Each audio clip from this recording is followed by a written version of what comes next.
이제 우리 에스라 느헤미야 이제 마지막 결론 부분에 왔어요. 13장에 이제 계속 몇 주간 우리가 이 말씀을 보게 될 겁니다. 성전과 성벽이 다시 재건됐어요. 성벽과 성전이 재건되고 난 뒤에 말씀이 임했고 회개하고 부흥의 역사가 임했습니다. 이제 이스라엘은 달라져야 해요. 달라져야 해요. 출애굽한 이스라엘 백성들이 가나안 땅에 들어갔습니다. 그 첫 이스라엘은 가나안 땅에 들어가서 실패했어요. 하나님이 원하시고 하나님이 만들기를 기뻐하셨던 그 모습을 만들어내지를 못했습니다. 결국 그 이스라엘은 바벨론에 멸망했고 바벨론의 포로로 끌려가는 수치와 부끄러움을 당했습니다. 애굽을 떠나서 가나안에 들어왔던 것처럼 이제 바벨론에서 다시 예루살렘으로 돌아온 거예요. 또 한 번의 기회가 주어지는 거죠. 바벨론에서 포로로 끌려갔던 사람들이 돌아왔습니다. 이제 이들은 새로워져야 해요. 다시 시작해야 합니다. 예전의 실패를 또다시 반복하면 안 됩니다. 그래서 느헤미야는 지금 이스라엘이 새롭게 개혁해야 할 몇 가지 핵심적인 주제를 마지막으로 이스라엘 백성들에게 도전해 주고 있는 거예요. 다시 실패하지 말자. 또다시 우리 수치와 부끄러움을 당하지 말자. 이게 지금 이스라엘 백성들의 굉장히 중요한 기대와 소망이었던 거죠. 그래서 우리 지난주에는 암몬과 모압 사람들과 완전히 분리되라. 손해를 보는 일이 있더라도, 비난을 듣게 되더라도 하나님의 언약 백성이라고 하는, 하나님의 자녀라고 하는 정체성을 붙들기 위해서 우리 한번 과감한 결단, 그 과감한 결단을 내릴 필요가 있다. 그래서 우리 지난주에 그 모습을 봤어요. 그래서 우리 안에 살고 있는 모압과 암몬 사람들을 다 내어보내고 도비아에게 성전에 큰 방을 내어주었던 그 안타까운 일들을 바로잡는 모습을 우리가 지난주에 봤습니다. 오늘은 이제 새로운 주제를 같이 다루게 될 거예요. 오늘 보게 될 두 번째 핵심 개혁 과제는 돈과 연관된 문제입니다. 돈. 그래서 오늘은 좀 돈 이야기를 해야 할 것 같아요. 돈 이야기. 우리 성도님들 벌써 헌금하라고 그러려고 그러나 뭐 이렇게 생각하시는 분들이 계실지 모르겠지만 오늘 한번 돈 이야기를 좀 한번 해보면 좋을 것 같아요. 돈은 재화와 용력을 거래하는 수단이지요. 어떤 것의 가치를 측정하는 수단이에요. 그래서 여러분, 값이 있다, 없다 이렇게 말하면 너무 추상적이에요. 주관적이기도 하고. 그게 100억의 가치가 있습니다. 와, 했다가 그건 10만 원짜리 가치입니다. 500원짜리 가치입니다. 이렇게 하면 별거 아니구나. 이렇게 돈으로 환산을 해 주어야 우리는 그 가치를 제대로 이해하거나 아니면 가늠할 수가 있게 되는 거죠. 그래서 대부분의 가치를 다 돈으로 환산을 해요. 좋은 집과 안 좋은 집, 그러면 그 집이 얼마짜리냐를 가지고 생각을 해요. 좋은 옷이냐 안 좋은 옷이냐, 그게 얼마짜리냐라고 하는 것으로 환산을 하는 거예요. 우리는 다 모든 것을 다 돈으로 환산을 해서 돈으로 그 가치를 환산을 한 뒤에 그것의 가치 정도를 가늠할 수 있게 돼 있는 거죠. 그래서 여러분, 세상의 모든 것은 다 돈으로 그 가치가 설명됩니다. 예를 들어서 여기 있는 연목사가 훌륭한 목사다, 아니다 평가할 수 있다면 여러 가지 얘기를 할 수 있겠지만 일반적으로 사람도 그 사람이 훌륭하냐 아니냐를 평가할 때 우리가 뭐 물어보냐면 연봉이 얼마나 돼요? 연봉이 10억입니다. 우와, 연봉이 10억이래. 근데 연봉이 어떻게 됩니까? 한 30만 원 됩니다. 이러면 별거 아니구나. 이렇게 생각하는 거예요. 우리는 가치를 측정할 때 다 돈으로 환산하기 때문에. 그래서 여러분, 돈은 우리 삶의 거의 모든 것입니다. 돈은 우리 삶에 절대적인 영향력을 가져요. 그게 돈입니다. 그래서 오죽하면 돈 나고 사람 났지, 아니 거꾸로군요. 사람 나고 돈 났지, 뭐 이런 얘기도 해요. 돈이면 귀신도 부린다, 그런 옛말도 있을 정도로. 돈은 우리의 삶에 절대적인 영향력을 가지고 있습니다. 근데 여러분, 돈이 이처럼 우리의 삶에 절대적인 힘을 가지고 있기 때문에 생기는 문제가 하나 있어요. 태양이 두 개일 수는 없는 거거든요. 절대적인 영향력을 가지고 있는 건 하나여야지, 절대적인 영향력을 가지고 있는 것이 두 개나 세 개가 되면 그 두 개나 세 개가 되는 것들은 서로 싸우게 돼 있습니다. 누가 더 센지, 누가 더 강한지 끊임없이 갈등하고 다툴 수밖에 없어요. 여러분, 그게 바로 하나님이십니다. 신앙인들에게는 살아계신 하나님, 우리의 구원자 되신 그분이 절대적인 영향력이어야 하는데, 때로는 그 자리를 돈이 끼어들어서 돈과 하나님이 경합을 벌이는 거죠. 아니, 어쩌면 우리 대부분의 사람들은 다 돈이 내 삶에 절대적인 영향력을 가지고 있습니다. 그렇게 돈이 지배하고 있던 사람이 신앙이 생기면 그 자리에 하나님이 들어오시는 거예요. 이미 있던 돈이 막강한 지배력을 행사하다가 하나님이 그 자리에 들어오니까 돈과 하나님이 갈등하게 되는 일이 벌어지는지도 모르겠습니다. 돈입니까? 하나님입니까? 내 삶을 정말로 지배하고 내 삶에 가장 큰 영향력을 미치고 내 삶을 가장 절대적으로 지배하고 있는 게 여러분, 돈입니까? 하나님입니까?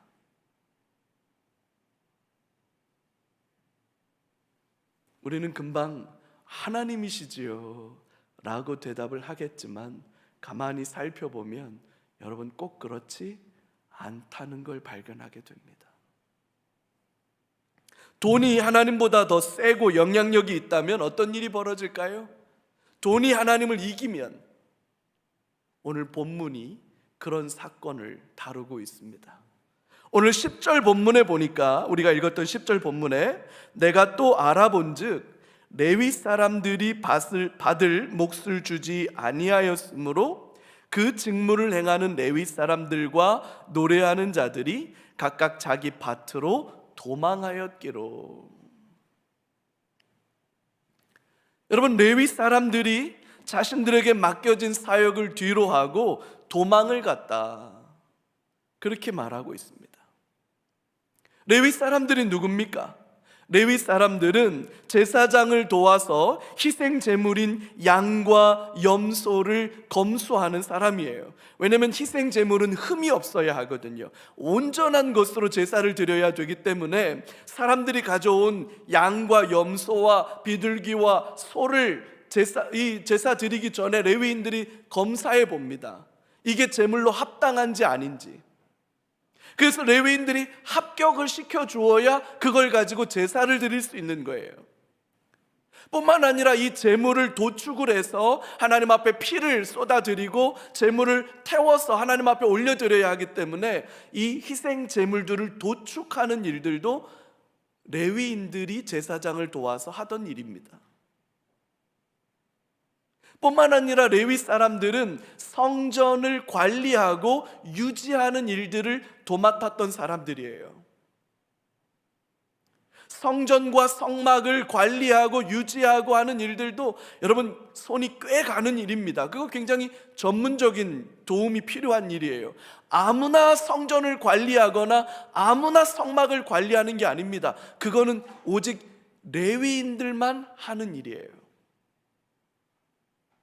뿐만 아니라 전문적인 음악가들로서 찬양을 준비해서 온전히 하나님을 찬양하고 하나님을 높여드리던 음악가들입니다. 이것도 레위인들만 하는 일입니다. 여러분, 음악적인 재능이 있다고 해서 슈퍼스타 K에 1등 했다고 해서 성전에서 하나님을 찬양할 수 있는 게 아닙니다. 아무나 찬양하는 거 아닙니다. 아무나 악기를 연주하는 거 아닙니다. 재능 있다고 하는 거 아닙니다. 레위인이어야만 할 수 있는 겁니다.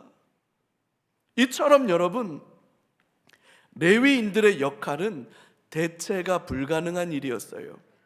다른 사람들이 대신해 줄 수 있는 일이 아니었습니다. 아무나 할 수 있는 일이 아니었습니다.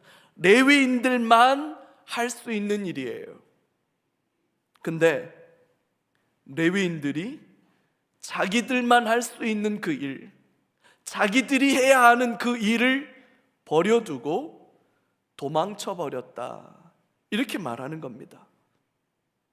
이 사람들이 왜 도망친 걸까요? 왜 그 거룩한 사역을 내팽개치고 도망가 버린 걸까요? 성전 창고가 바닥났기 때문이에요. 제때에 적절한 수준의 보상이 이루어져야 하는데 그러지 못하니까 도망가 버린 겁니다. 사명이 중요하지만 먹고 사는 문제가 해결되지 않으니 당해낼 도리가 없었던 거예요. 결국 돈 문제다, 이렇게 말할 수 있는 겁니다. 돈 문제 때문이에요.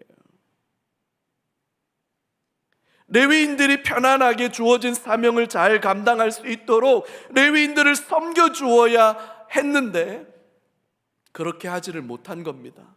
그러니 레위인들도 버티고 버티다가 안 되겠다, 나도 먹고 살아야겠다, 내가 언제까지 여기에 이렇게 희생만 하고 있을 수 있느냐? 언제까지 내가 이렇게 헌신만 하고 있을 수 있느냐? 나도 더 이상 못하겠다. 그리고 이제 던져버리고 도망가 버린 거예요.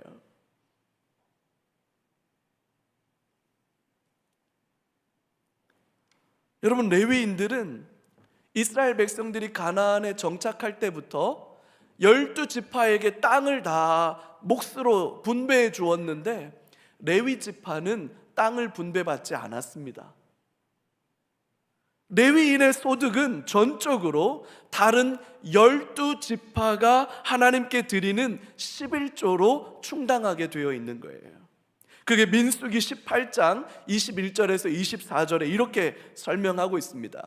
내가 이스라엘의 11조를 레위 자손에게 기업으로 다 주어서 그들이 하는 일, 곧 회막에서 하는 일을 갚나니 이후로는 이스라엘 자손이 회막에 가까이 하지 말 것이라 죗값으로 죽을까 하노라. 그러나 레위인은 회막에서 봉사하며 자기들의 죄를 담당할 것이요 이스라엘 자손 중에는 기업이 없을 것이니 이는 너희 대대의 영원한 율례라. 이스라엘 자손이 여호와께 거제로 드리는 11조를 레위인에게 기업으로 주었으므로 내가 그들에 대하여 말하기를 이스라엘 자손 중에 기업이 없을 것이라 하였노라. 여러분, 이스라엘 백성들이 드린 11조가 레위인들의 소득이에요. 12지파가 자기의 소득의 10분의 1들을 따로 떼었으니까 10명만 11조를 내어도 한 사람이 먹고 사는 건데 12명이 11조를 내어서 레위 지파를 먹여 살린 거니까 레위 지파는 나머지 12지파보다 훨씬 더 풍요롭게 산 겁니다. 12개의 몫을 받은 거예요. 레위 지파도 자기들이 11조를 드립니다. 레위 지파가 드리는 11조로 제사장들이 먹었어요.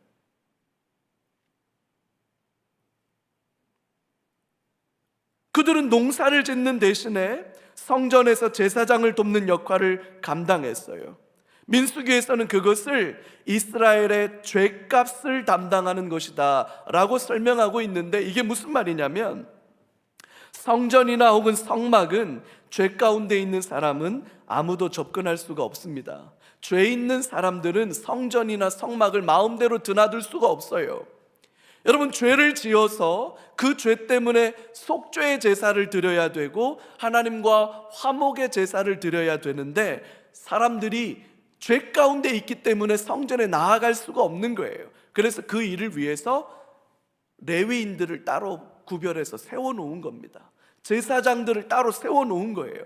그래서 죄 있는 사람들이 자신의 죄 문제를 가지고 하나님 앞에 속죄의 제물을 가지고 옵니다. 화목의 제물을 가지고 옵니다. 그러면 이스라엘 그 죄를 짊어지고 레위 사람들과 제사장들은 하나님 앞에 제사를 드림으로 이스라엘의 죄값을 레위인들이 짊어진 거예요. 이스라엘의 죄를 제사장들이 짊어진 거예요. 그러니까 레위인들과 제사장들이 이스라엘로부터 10분의 1을 받고 그것으로 먹고 살았던 것은 이스라엘의 죄값을 대신한 일이었던 거예요.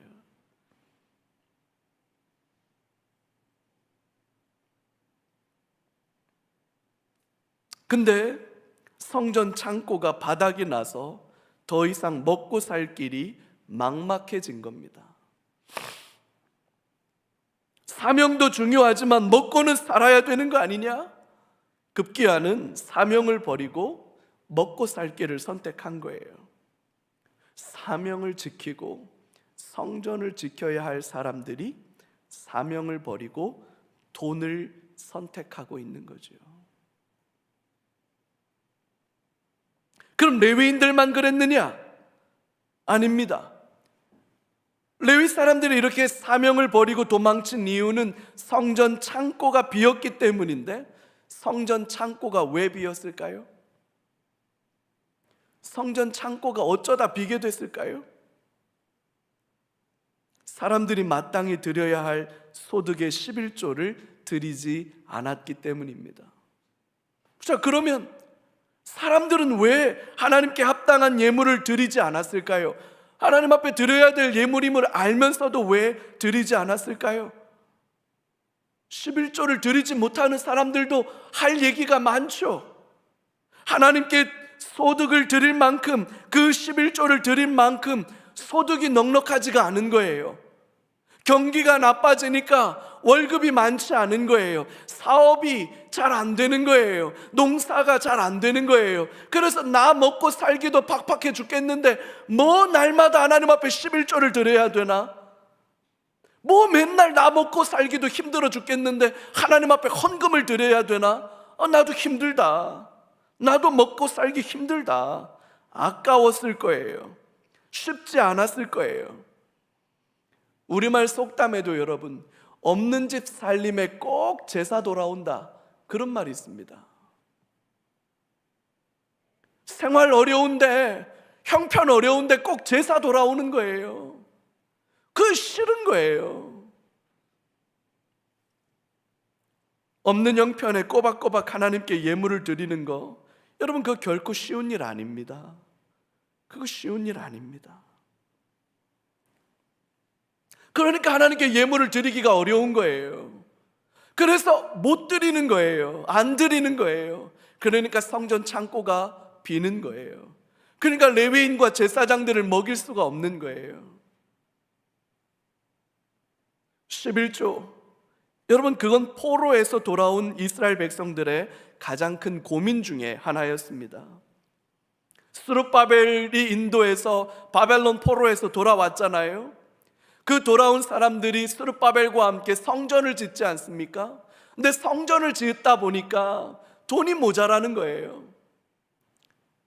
포로에서 돌아오니까 여기에서 삶의 터전을 만들기도 어렵고, 그러니까 헌금도 많지 않고, 그런데다가 막대한 비용이 들어가는 성전 건축을 하다 보니까 사람들이 힘들었던 거예요. 그래서 성전을 짓다가 성전 공사가 중단됩니다. 자그마치 16년 동안이나 성전 공사가 중단되었어요. 하나님께서 스가랴와 학개 선지자들을 보내서 이스라엘을 무섭게 책망하십니다. 요 11조 문제는 지금 느헤미야가 개혁 작업을 하고 있는 요 때보다 한 100년 정도 다음에, 100년 정도의 시간이 지난 뒤에 구약의 마지막 예언서인 말라기서, 이 말라기라고 하는 선지자가 예언을 했던 그 말라기서에도 아주 중요한 문제로 등장하고 있습니다. 말라기서 3장 8절에 이렇게 하나님이 말씀하세요. 사람이 어찌 하나님의 것을 도둑질하겠느냐? 그러나 너희는 나의 것을 도둑질하고도 말하기를 우리가 어떻게 주의 것을 도둑질하였나이까 하는도다. 이는 곧 11조와 봉헌물이라. 여러분, 하나님께서 이스라엘을 향해서 얼마나 화를 내고 계시는지 한번 보세요. 너희가 어떻게 하나님의 것을 도둑질할 수 있느냐? 어떻게 하나님의 것을 도둑질할 수 있느냐? 라고 책망하세요. 그래서 사람들이 말해요. 아니 하나님, 우리가 언제 하나님의 것을 도둑질했습니까? 그런 말씀을 하세요, 하나님. 그랬더니 하나님께서 11조와 봉헌물을 너희들이 도둑질했다라고 말씀하시는 거예요. 더 나아가서 10절에 가면 이렇게 하나님이 말씀하십니다. 같이 한번 읽어요. 만군의 여호와가 이르노라. 너희의 온전한 11조를 창고에 들여 나의 집에 양식이 있게 하고 그곳으로 나를 시험하여 내가 하늘 문을 열고 너희에게 복을 쌓을 곳이 없도록 붙지 아니하나 보라. 여러분, 오죽하면 하나님이 이렇게 말씀하시겠습니까? 만군의 여호와가 이르노라. 너희는 온전한 11조를 나에게 다오. 온전한 11조를 나에게 다오. 그렇게 해서 내가 하늘의 문을 열고 너희에게 복을 쌓을 곳이 없도록 부어주지 아니하는지 나를 좀 한번 시험해 봐라. 여러분, 하나님이 오죽하면 이렇게 말씀하실까요? 하나님을 시험해 보라고 말해요. 내가 하늘의 창고를 열고 하늘의 문을 열고 너희들에게 쌓을 곳이 없도록 부어줄 거다. 내가 부어줄 거다. 나를 좀 테스트해봐라, 시험해봐라. 여러분, 이렇게까지 말씀하신다는 거예요. 놀랍지 않습니까? 소득의 10분의 1을 따로 떼어 드리는 예물인 11조 헌금은 우리의 믿음이자 신앙 고백을 담고 있는 예물이에요. 왜 10분의 1을 따로 떼는가? 내 삶의 전부가 하나님의 것이라는 믿음의 고백이에요. 하나님 그분께서 내 삶을 책임지시고 하나님 그분께서 내 삶을 보호하시고 인도하시는 분이라는 사실을 내가 믿음으로 고백하고 선포하는 예물이 11조인 겁니다.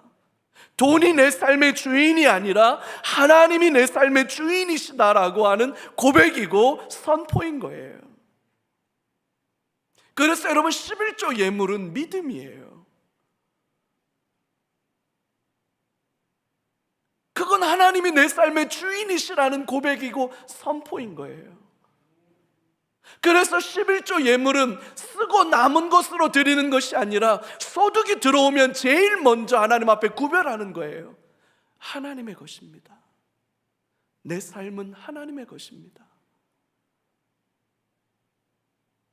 그 고백이죠. 근데 여러분, 이게 결코 쉽지 않아요.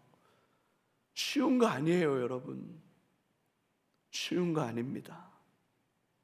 앞서서도 말씀드렸지만 돈은 우리 삶에서 가장 영향력 있고 절대적이에요. 간혹 제 안 사람이 여보 뭐 떨어졌어, 우리 뭐 없어, 이런 얘기 할 때 뭐 떨어지고 뭐 없는 게 중요한 게 아니고 뭐가 없다는 얘기예요? 돈이 없다는 얘기예요. 돈은 여러분 우리 삶에 결코 가볍지 않은 주제예요. 우습게 여길 수 없는 주제입니다. 누구도 돈 문제 앞에서 가볍게 이 문제를 다룰 수 있는 사람 없어요, 여러분. 근데 여러분, 돈이 하나님인지 아니면 하나님께서 정말 내 삶의 주인이신지 우리는 끊임없이 점검하고 확인해 보아야 합니다. 레위 사람들은 어느새 돈이 하나님이 되어버렸어요. 사명을 지키는 것보다 먹고 살 일이 더 중요하게 생각되었지요. 사명을 버리고 도망쳐버렸습니다. 이스라엘 백성들도 마찬가지예요. 믿음의 고백과 선포보다도 돈이 더 중요해졌습니다. 하나님의 창고가 비어가고 있다는 것을 알아요. 압니다. 하나님의 창고가 비어가고 있는 것 알지만 내 집 곳간이 비고 있다는 게 나에게는 더 큰 문제인 거예요. 마땅히 드려야 할 예물인 줄 알아요. 우리의 정체성이자 신앙 고백이라는 것도 알아요. 하지만 아까운 거예요. 그래서 이런저런 핑계를 대고 차일피일 미루는 겁니다. 돈이 나를 지배하기 시작하는 거지요. 돈이 하나님의 자리에 올라서게 되는 순간인 거예요.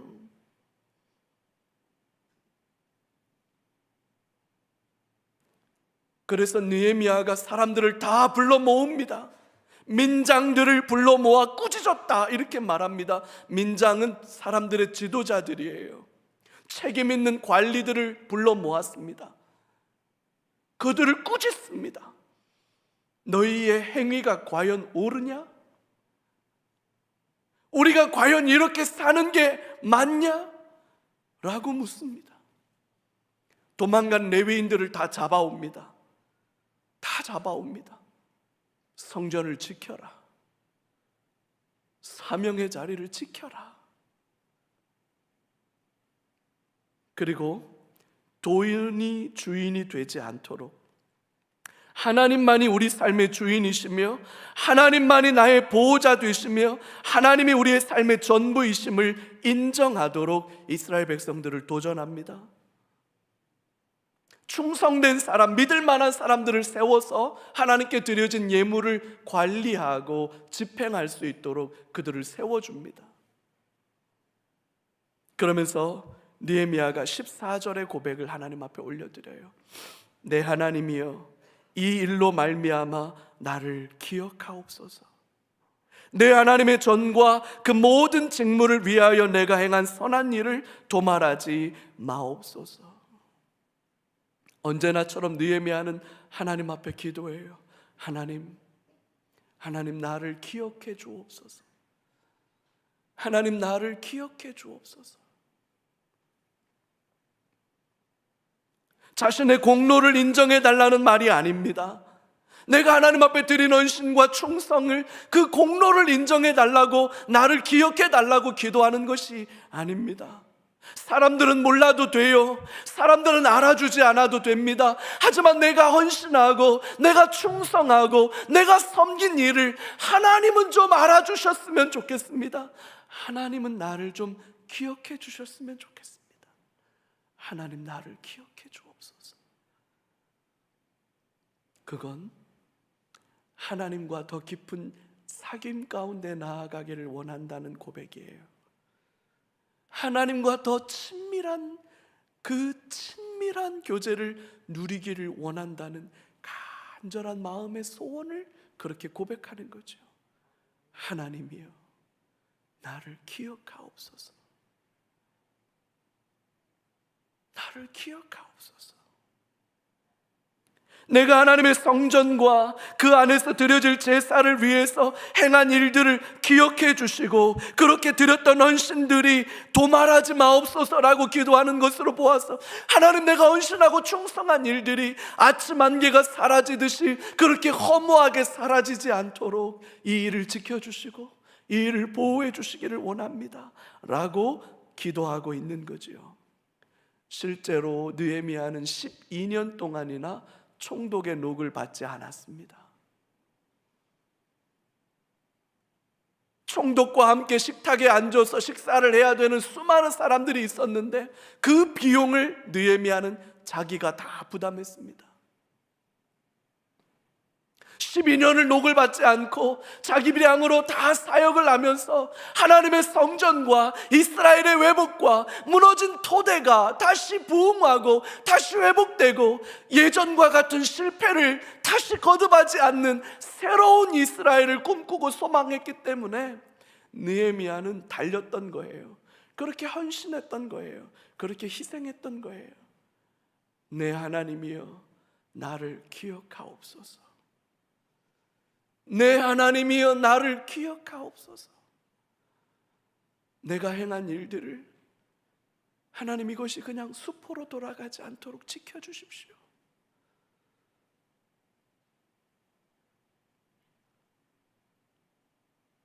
느헤미야의 간절함이 돈의 지배를 받고 살지 않게 하시고 하나님의 하나님 되심을 인정하는 삶이 되게 하여 주옵소서. 느헤미야의 기도가 얼마나 눈물 나는지 몰라요. 느헤미야의 이 기도가 얼마나 간절하고 진실한 기도인지 몰라요.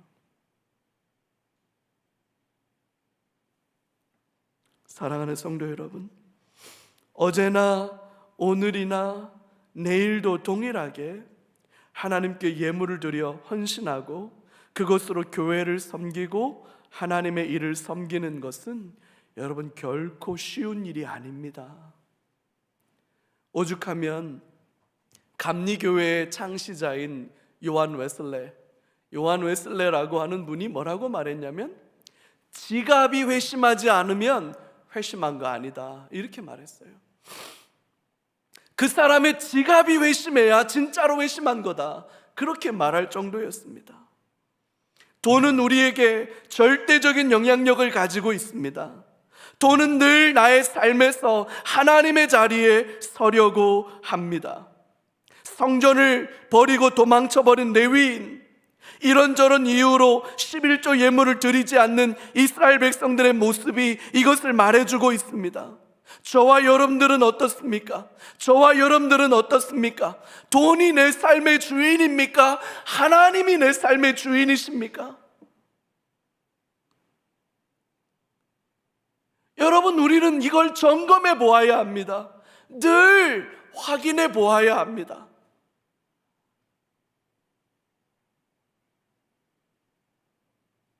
오늘을 살아가는 우리에게 돈은 결코 작지 않습니다.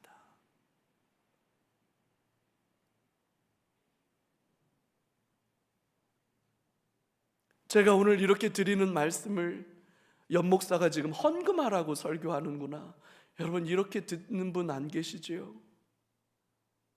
이건 여러분들에게 헌금하십시오, 11조 하십시오라고 여러분들을 하는 설교가 아닙니다. 믿음입니다. 내 고백입니다. 내 삶의 원칙입니다. 먹어야 삽니다. 입어야 삽니다. 마셔야 삽니다. 목사도 그렇습니다. 여러분, 여기에서 그것으로부터 자유로운 사람이 누가 있습니까? 아무도 없습니다. 그러나 여러분, 우리는 고백해야 합니다. 돈이 아닙니다. 하나님이 내 삶의 주인이십니다. 우리는 고백해야 합니다. 이스라엘이 이게 무너지면 이스라엘은 무너지는 겁니다. 이 믿음의 고백이 무너지면 신앙이 무너지는 겁니다. 하나님이 내 삶을 책임지신다. 너희는 먼저 그의 나라와 그의 의를 구하라. 그리하면 이 모든 것을 너희에게 더하시리라. 힘들고 어려워도 믿음을 고백하며 살아가는 저와 여러분들 되기를 주님의 이름으로 축복합니다. 힘들고 어려워도 헌신된 삶의 자리를 지켜가시는 저와 여러분들 되시기를 바랍니다. 그래서 저와 여러분들의 입술에 느헤미야의 고백이 때때로 하나님 앞에 드려지기를 바랍니다. 네, 하나님이여, 나를 기억하옵소서. 네, 하나님이여, 나를 기억하옵소서. 내가 행한 일들을 도말하지 마시고 내가 섬기고 헌신한 일에 하나님의 놀라운 역사가 일어나게 해주십시오. 이게 느헤미야의 기도였어요. 주님이 오시는 그날까지 저와 여러분들의 심령 안에 이 기도를 붙들고 헌신의 결단, 섬김 아름답게 이어갈 수 있는 우리 모두가 되기를 주의 이름으로 축복합니다. 우리 같이 한번 기도해요.